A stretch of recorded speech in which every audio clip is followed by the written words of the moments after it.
The United Nations Security Council meeting ran late into the night.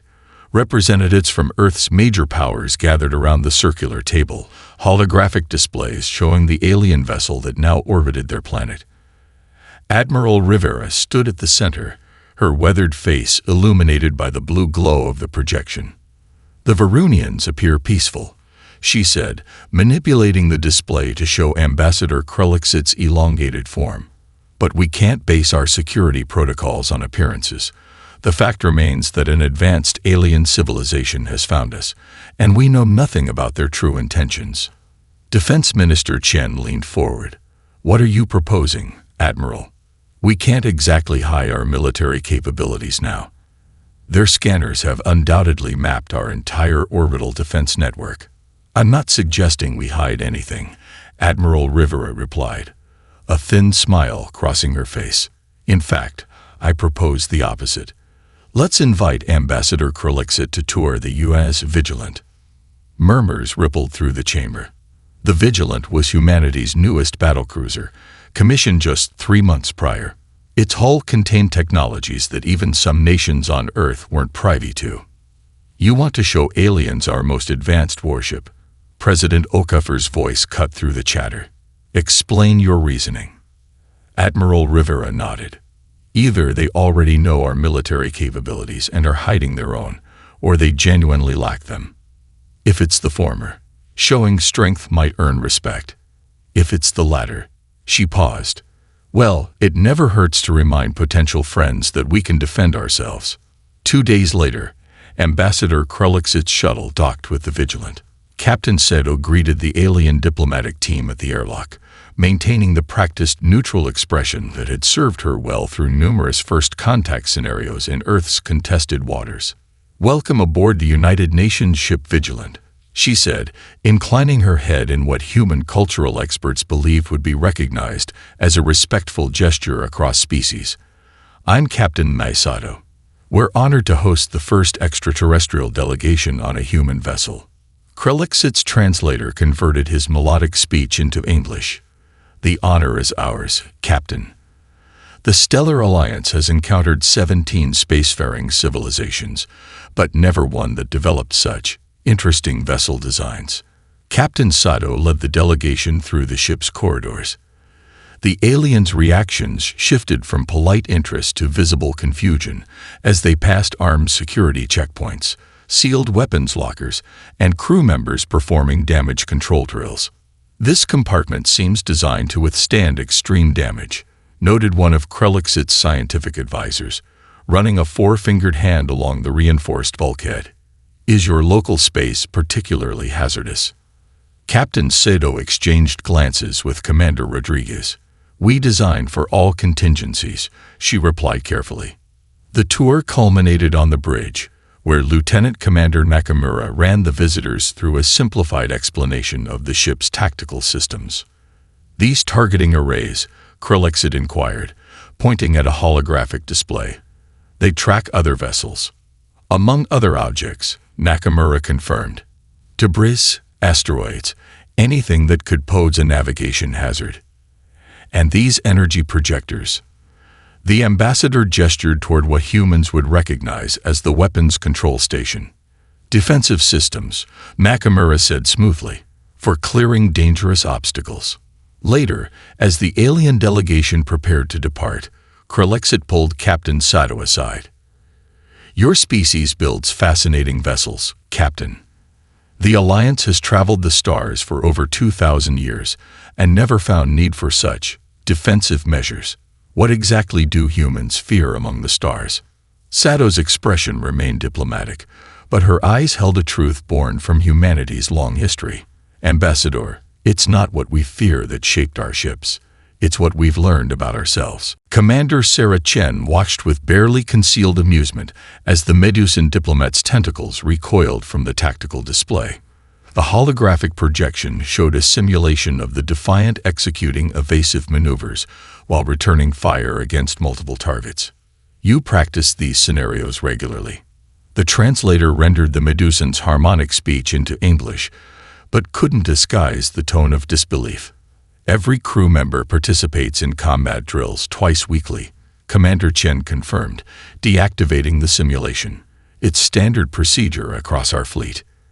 The Medusan's chromatophores flashed patterns that the human xenologists were still learning to interpret.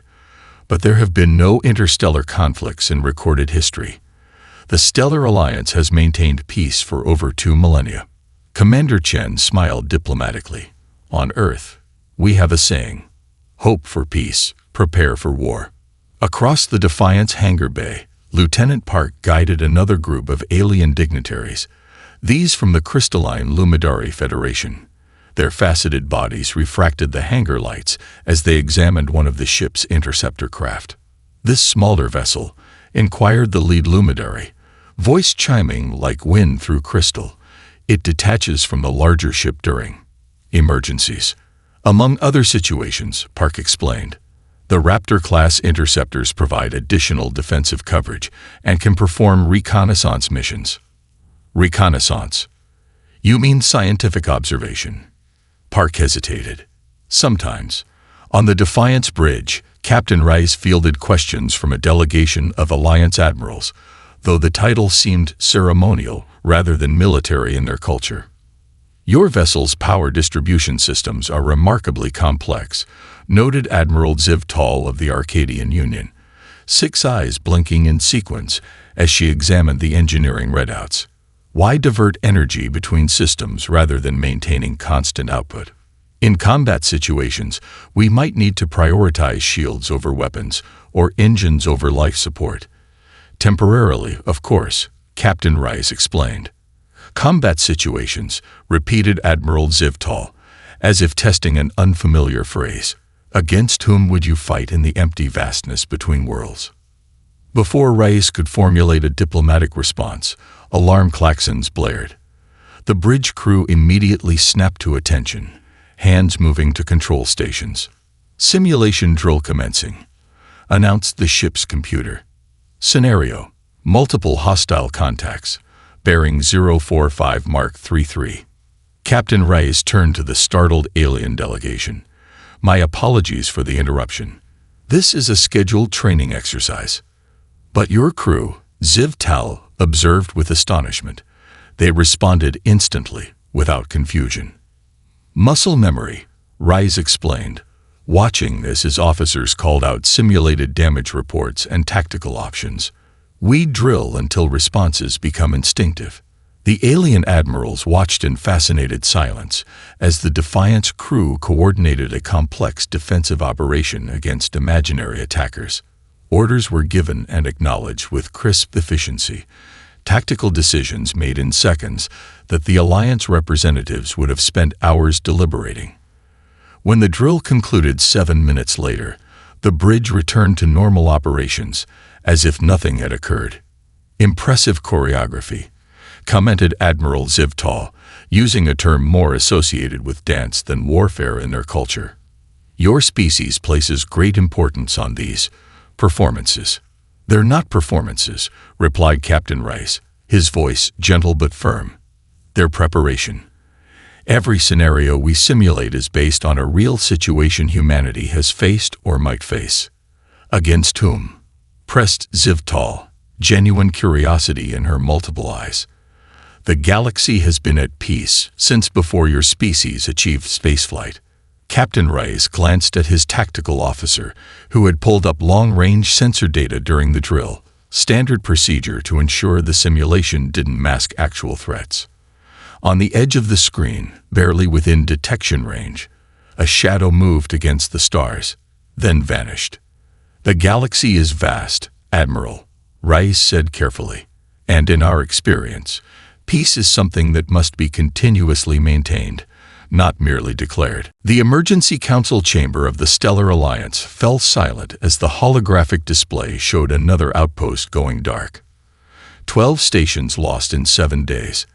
The Varunian councillor's skin had paled to an ashen gray, while the Lumidari representative's crystalline form had dulled with stress. The Draven vessels are moving toward Lyran colony, announced a technician, voice quavering. Estimated arrival: 6 hours. We must evacuate immediately, said Councillor Tesnar. Lyran has 16,000 civilians. With what ships? Asked the Medusan representative, tentacles writhing anxiously. Our transport vessels cannot outrun Draven cruisers. Major Jackson Torres had sat silently through 3 hours of this circular discussion. The human diplomat had tried repeatedly to interject with tactical suggestions, only to be politely acknowledged and then ignored. Now, as the council descended into panicked murmuring, Torres tapped a small device on his wrist. UNSC Command, this is Major Torres. Authorization Code Sierra, Echo 793. Requesting immediate deployment to Lyran system. Confirmed hostile activity. Civilian evacuation required. The council chamber fell silent as Torres spoke. The Alliance representatives stared at him, with expressions ranging from shock to hope. Message received, Major, came the crisp reply. Battle Group Delta is diverting to your coordinates. ETA to Lyran system. 40 minutes. Torres turned to the stunned council. Earth has dispatched a battle group to defend Lyran colony and evacuate civilians if necessary. Admiral Kowalski commands 5 combat vessels. You bypassed council authorization, stated the Arcadian representative, 6 eyes blinking in sequence. Not an accusation, merely bewilderment. With respect, Counselor, your people are dying while this body debates sending strongly worded messages. Torres replied, standing to his full height. Humanity didn't join the Alliance to watch civilians be slaughtered. 4 hours later, the Situation Room displayed a very different scene. The Alliance counselors watched in stunned silence as 5 human warships emerged from faster-than-light travel directly between the approaching Draven fleet and Lyran colony. This is Admiral Helena Kowalski of the United Nations Space Command. The transmission echoed through the chamber. The Lyran colony is under our protection. Withdraw immediately or face defensive action. The Draven response came as a barrage of energy weapons fire. The counselors gasped collectively as the human vessels scattered in precise formation, returning fire with startling accuracy. They're targeting the Draven weapons systems, observed a Varunian tactical analyst, watching the precise strikes. Not attempting to destroy the vessels, just disable them. The battle unfolded with a coordinated precision that left the Alliance representatives speechless. The UNS Relentless absorbed serious damage to its port side, but maintained position, protecting the colony behind it. Their captain is deliberately placing the vessel between the attackers and civilians, whispered Counselor Tesnar, sacrificing their own safety. When 3 Draven ships broke formation to flank the human defensive line, the Alliance counselors expected disaster. Instead, they watched as the human vessels executed a complex rolling maneuver, maintaining their protective screen while concentrating firepower on the lead Draven ship. In the council chamber, Major Torres stood with parade ground stillness, eyes fixed on the tactical display. Only a slight tension in his jaw betrayed emotion as the Relentless took another direct hit. How can they coordinate so precisely under such pressure? Asked the Lumidari representative. This is what humans train for, Torres replied quietly. This is why we build warships. As the disabled lead Draven vessel began to drift, its companions abruptly changed course, accelerating away from the colony. The human ships did not pursue, maintaining their defensive position.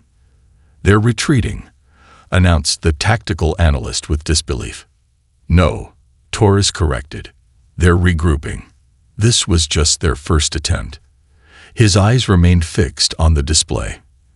And now they know they're not facing defenseless targets anymore. Admiral Kowalski stood before the holographic star map in the Lyran colony's repurposed community center, now serving as Earth's forward command post. Alliance representatives from 6 species gathered around the display, expressions ranging from fascination to discomfort as red markers indicated confirmed Draven positions.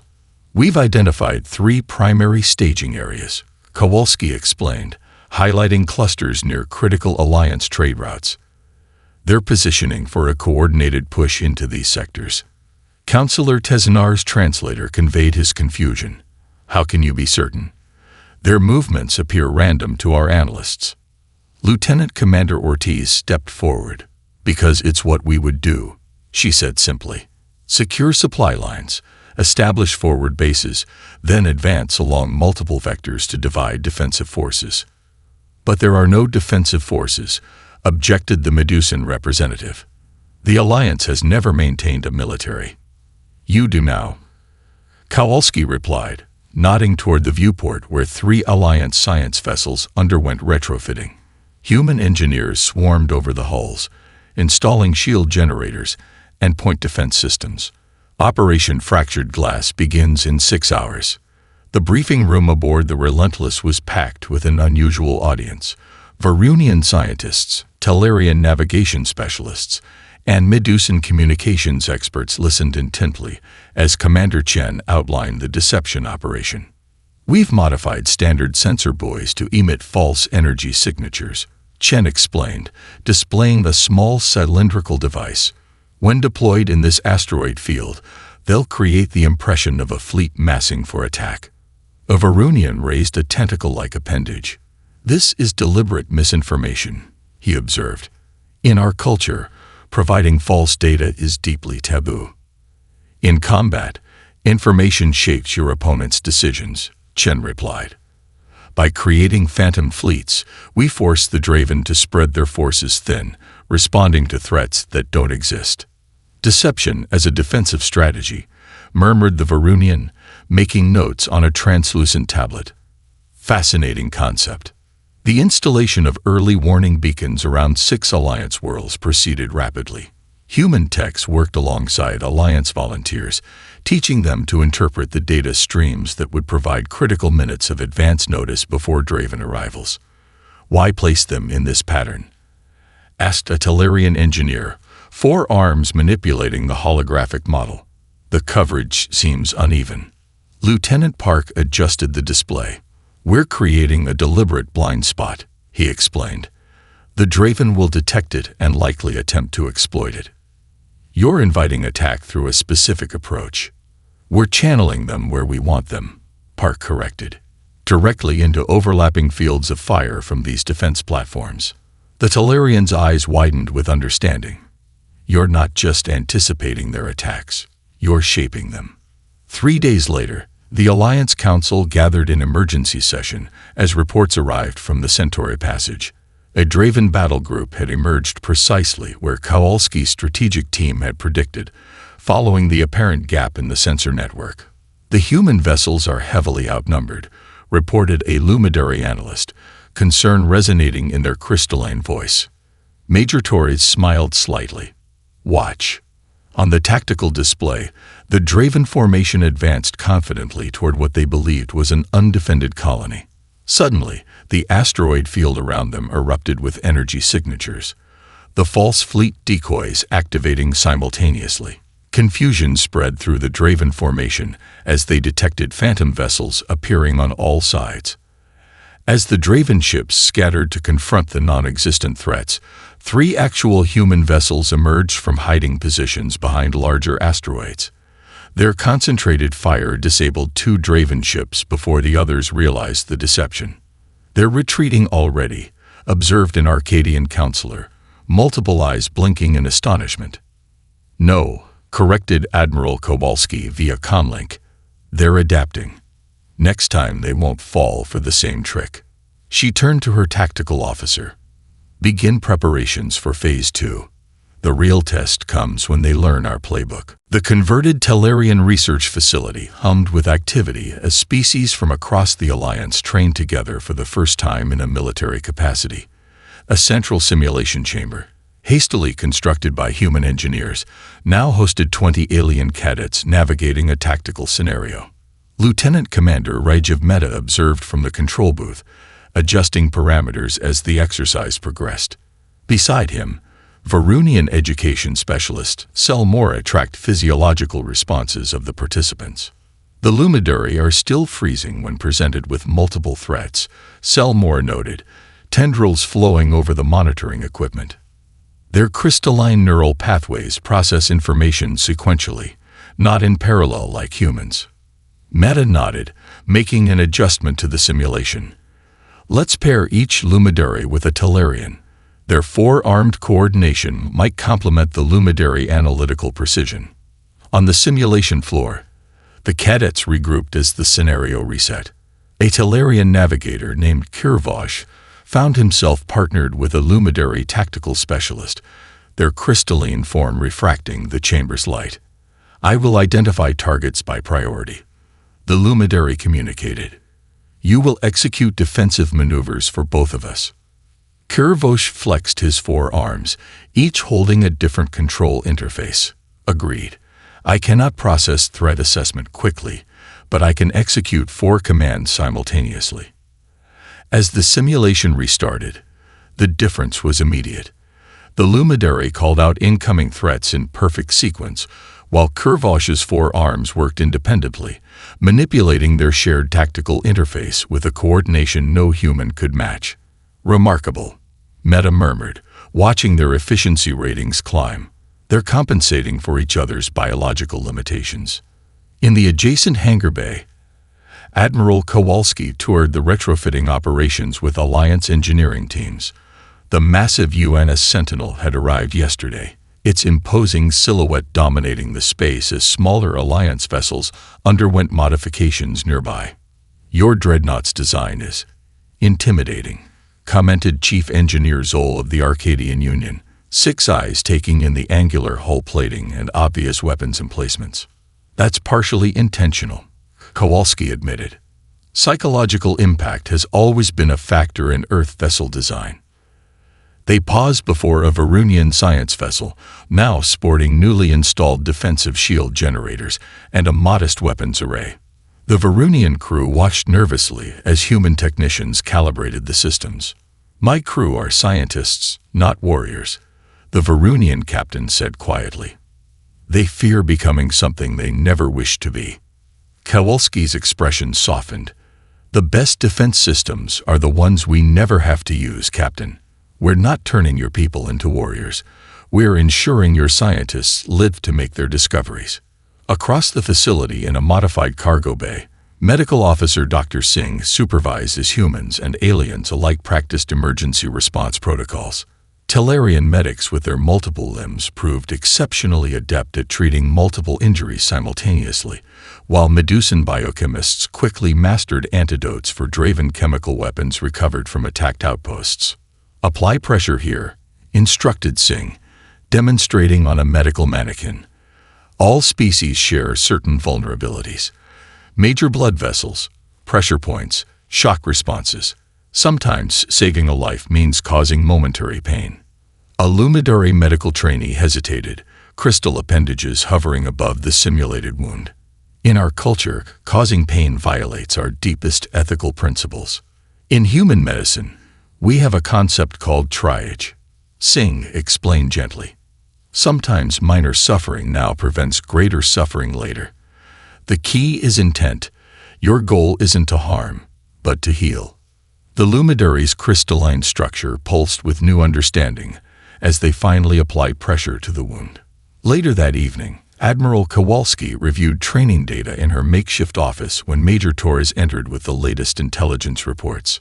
The Draven are adapting faster than we anticipated, Torres reported, displaying intercepted communications. They're studying our tactics, developing countermeasures. Kowalski nodded, unsurprised. That's why we're not teaching the Alliance to fight like humans. Sir, we're teaching them to fight like themselves, she clarified, displaying the simulation results from earlier. Each species has evolutionary advantages we lack. Our job isn't to remake them in our image. It's to help them discover their own strengths. Torres studied the data, realization dawning. We're not creating a human military. We're creating something entirely new, Kowalski finished.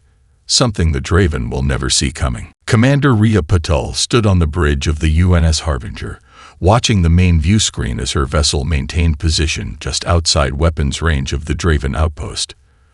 For 3 hours, they had simply waited, broadcasting nothing, taking no aggressive action. Status of the Draven vessels, she asked, her voice calm. Lieutenant Joe checked his tactical display. 6 ships, holding defensive formation around the outpost.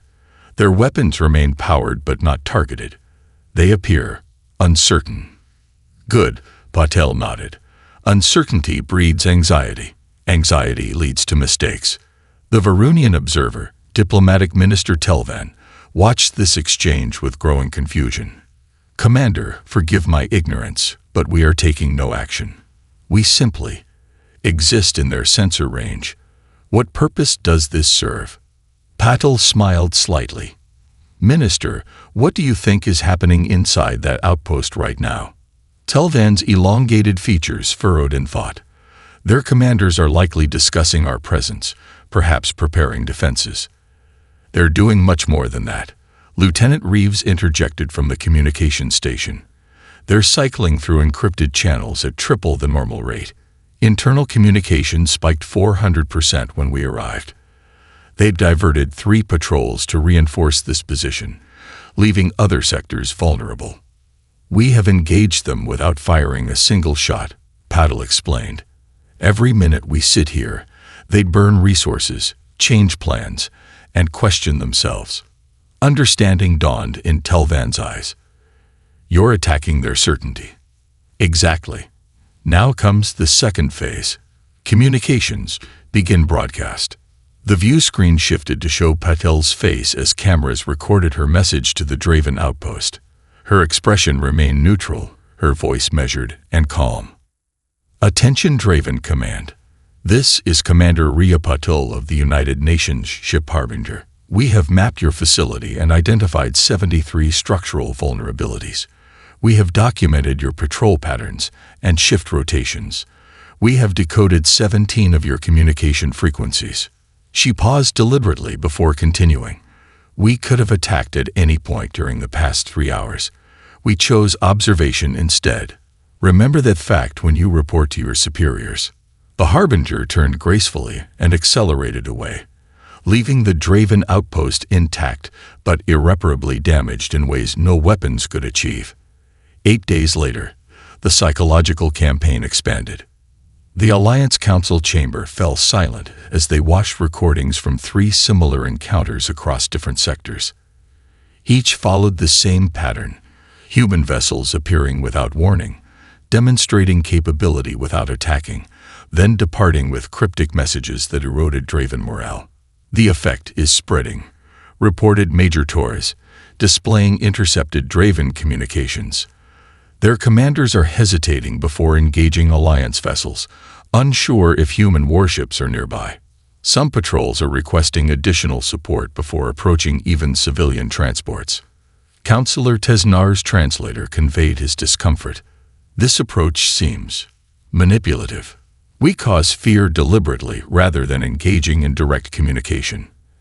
Admiral Kowalski nodded in acknowledgement. The Draven understand power and dominance. They interpret traditional diplomacy as weakness. By demonstrating capability, but showing restraint, we communicate in terms they comprehend, the language of controlled strength.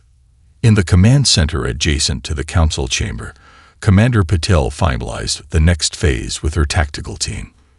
Operation Ghost Fleet would deploy hundreds of modified sensor buoys throughout Draven-controlled space, each programmed to emit false signatures mimicking human warship energy patterns. The algorithm is brilliant, noted the Lumidary engineer, crystal appendages gesturing at the code scrolling across their shared display. These devices will appear and disappear from their sensors at random intervals, creating the illusion of vessels moving through their territory. Humans call it seeing ghosts, explained Lieutenant Reeves. The psychological strain of detecting potential threats that never materialize, never attack, but never truly go away either. And this will accomplish what precisely? Asked the Lumidary.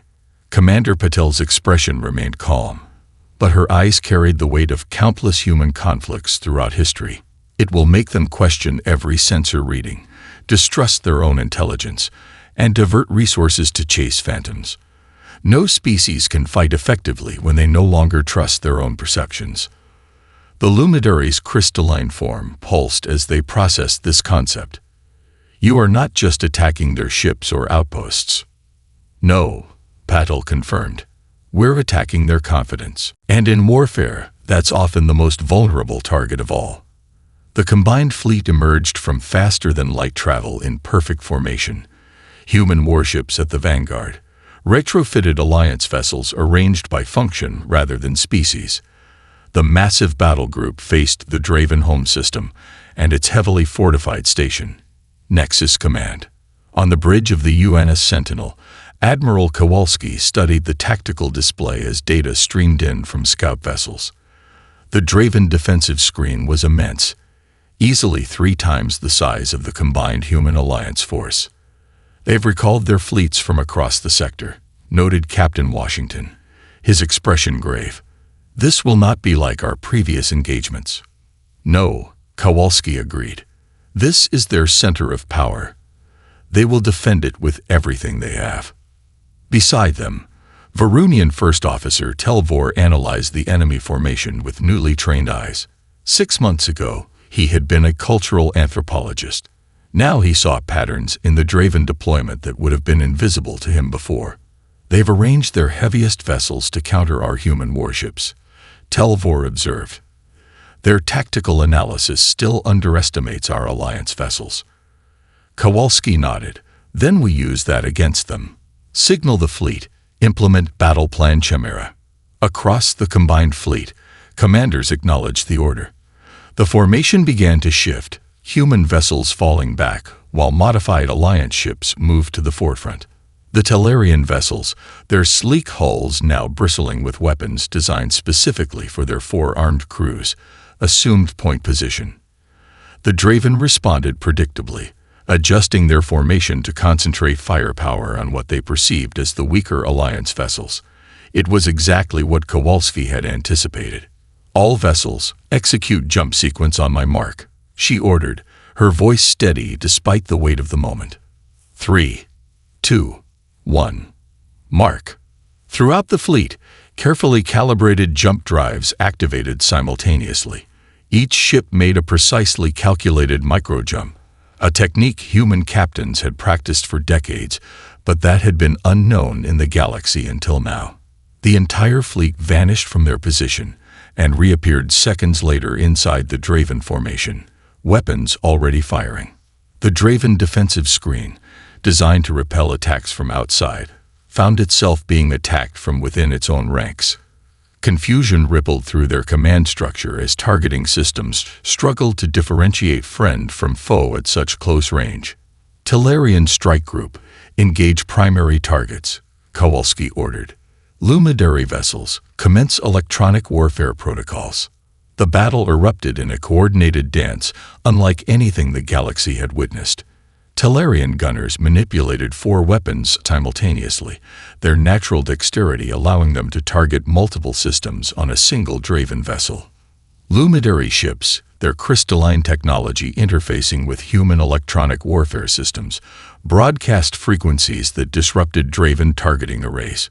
The Sentinel pushed forward through the chaos, absorbing punishing fire as it drove toward Nexus Command. Its shields flickered dangerously as Draven capital ships recognized the threat and concentrated their attacks. Shield generators 3 and 4 failing, reported the damage control officer. Hull breaches on decks 12 through 17.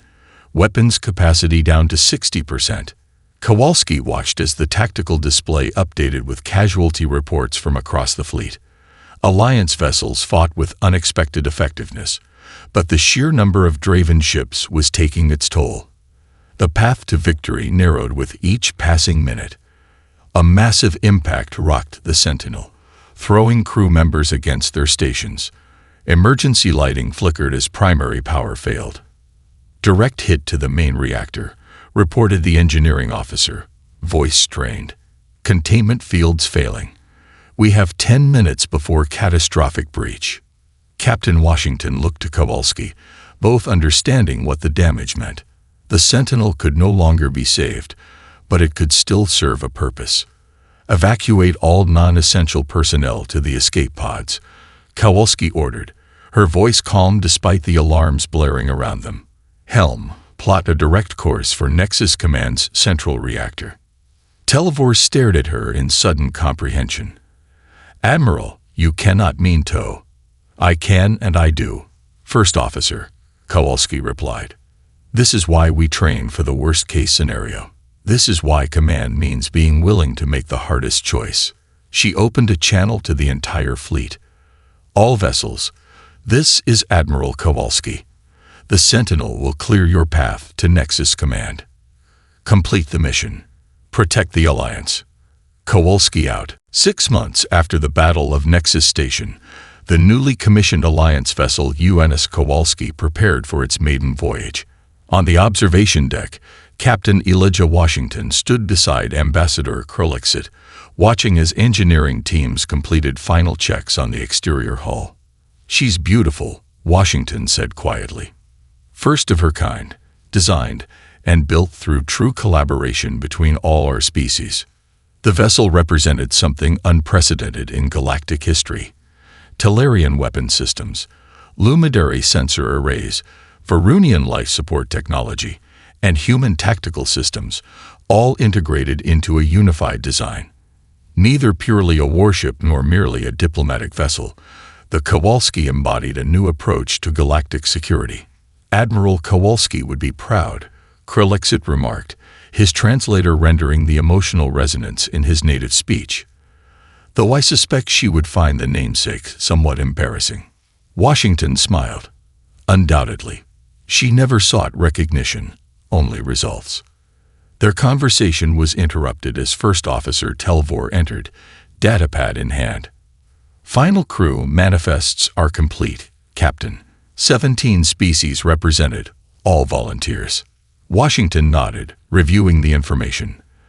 The crew assignments reflected the new reality.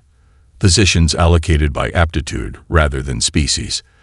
Talarian weapons specialists, Lumidary communications officers, Medusan medical personnel, human tactical advisors, all serving together. "The council session begins in 20 minutes, Telvor reminded them. "They'll be voting on the final charter for the Protection Initiative." In the Grand Chamber of the Alliance Council, representatives from all member species gathered for the historic vote. The mood was solemn yet hopeful as Councillor Tesnar rose to address the assembly. 6 standard cycles ago, we faced extinction, he began, voice carrying throughout the chamber. "The Draven Imperium believed us weak, because we chose peace. They were partially correct. We were unprepared." Murmurs of agreement rippled through the gathering. "But they fundamentally misunderstood something crucial about peace," Tesnar continued. "True peace is not the absence of conflict. It is the presence of justice, security, and the will to defend these principles." He gestured toward the human delegation. "Our human allies taught us that maintaining peace sometimes requires the capacity for defense. Not because we seek conflict, but precisely because we wish to prevent it." Major Torres, now promoted to colonel and serving as Earth's permanent envoy, listened with quiet pride. The diplomatic challenge of integrating human military concepts with Alliance ethical frameworks had been immense, but the results spoke for themselves. 17 formerly peaceful species now understood the concept of defensive readiness without abandoning their commitment to peaceful cooperation. The vote passed unanimously. The Alliance Protection Initiative was officially established, with the Kowalski as its flagship and 13 more vessels under construction. Later, as the Kowalski prepared to depart on its first patrol mission, Captain Washington and Ambassador Krulixit stood on the bridge, watching as the crew efficiently managed their stations. What once would have seemed impossible, former pacifists operating a defensive vessel, now appeared natural, even inspiring. "You know," Krulixit said thoughtfully, "when we first detected your warships entering our space, many counselors feared humans would bring war to our peaceful galaxy." Washington turned to him. "And did we?" The ambassador considered this. "In a sense, yes, but not as we feared. You brought the understanding of conflict, the readiness for it. But in doing so, you created the possibility for a deeper, more resilient peace." The Kowalski's engines hummed to life as final departure clearance came through. First Officer Telvor reported all systems ready. Ambassador, Washington said as he settled into the command chair. Humans have a saying, si vis pacem, para bellum. If you want peace, prepare for war. An uncomfortable paradox, Kralexit noted. Perhaps, Washington agreed. But there's another human concept I find more fitting for our mission today. What's that, Captain? Washington smiled as he gave the order to depart. The Guardian does not always fight, but they must always be ready to. Not out of desire for conflict, but out of love for what they protect. As the Kowalski accelerated smoothly into the darkness between stars, its mixed crew worked together with practiced efficiency. They carried with them not just weapons and shields, but something far more powerful, the combined wisdom of 17 peaceful species, and one that had learned, through millennia of conflict, how precious peace truly was.